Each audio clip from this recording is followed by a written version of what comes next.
Rebel Rising by Beth Revis is a new young adult Star Wars novel that was released yesterday. It follows the story of Jyn Erso from immediately after the prologue of Rogue One up until she sits down with Mon Mothma and the other rebel leaders on Yavin 4.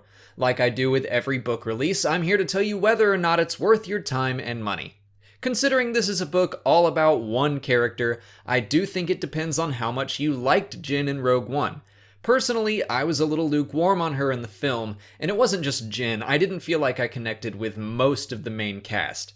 I think the biggest value of all the tie-in books is that we get into all of these characters' heads. Catalyst made me care so much more about Galen Erso, and I didn't care more for Krennic, but I definitely understood him more.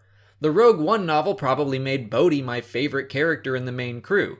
Rebel Rising offers the same. Of course, this time the main focus is on Jyn, but I was surprised to empathize a lot with Saw Gerrera as well, who I considered to be one of the weakest parts of Rogue One.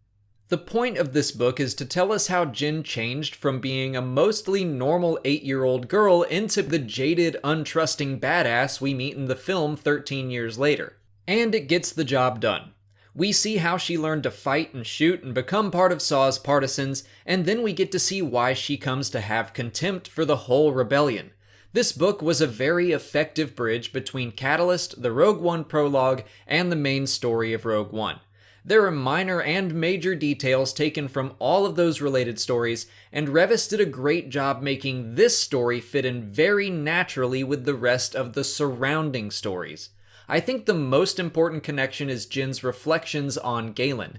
The Rogue One novel did an especially good job at letting us know that she did not think much of her father, at least not until she saw his message. Now we know she spent her childhood hating him because, as far as she knew, Galen Erso was freely and happily working with the man that killed her mother. Every new section of the story explains more about her trust issues, and it made me much more sympathetic towards the character. Beyond Jyn, we get more pieces of the puzzle surrounding Saw and what made him a little bit of a loon in the movie. He's probably the second biggest character in the book, and I was not expecting to put this book down feeling sorry for the guy, but I did. One day he's called in to save this little girl, and with no other option, he has to raise her. He wants to do a good job, but all he knows is war. He's sad that he's not able to teach her anything else but combat. There's a definite father-daughter relationship going on, but he looks to her for approval almost as much as she looks to him. We get a lot of context surrounding the last time they saw each other. In the movie, Jyn says he left her in a bunker with a pistol, which is accurate, but it's also the understatement of the century, and Saw is maybe the biggest reason Jyn has issues with trust and abandonment. Like I mentioned, Rebel Rising is labeled as young adult, but things get dark. I would say it's a fairly quick and easy read, but that's the only thing that struck me as younger about it. People die. A lot of people die. Saw Gerrera is known in the rebellion as an extremist, and this book easily has the best depiction of that so far. I'm talking a Game of Thrones Red Wedding style massacre he takes part in, and he's supposed to be one of the heroes.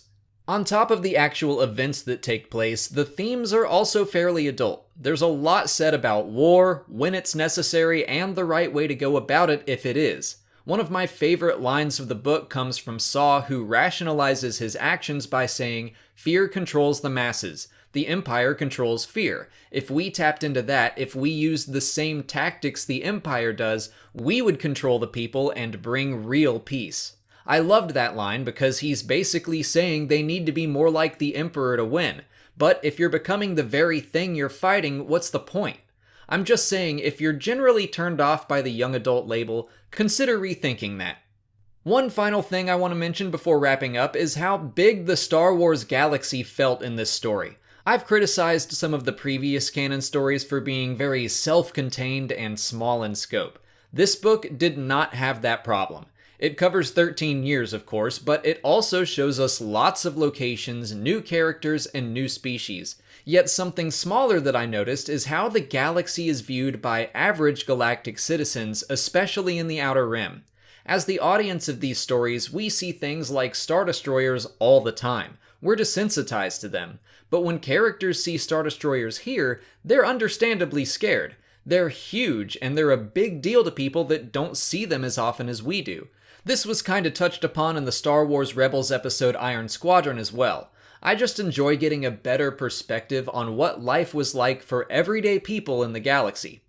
To reiterate, I do think your enjoyment of this book will vary depending on your enjoyment of Rogue One, and specifically Jyn Erso. If you wanted to find out how she was raised by Saw and what happened to her in those 13 years after her mother's death, this book will answer that and entertain you.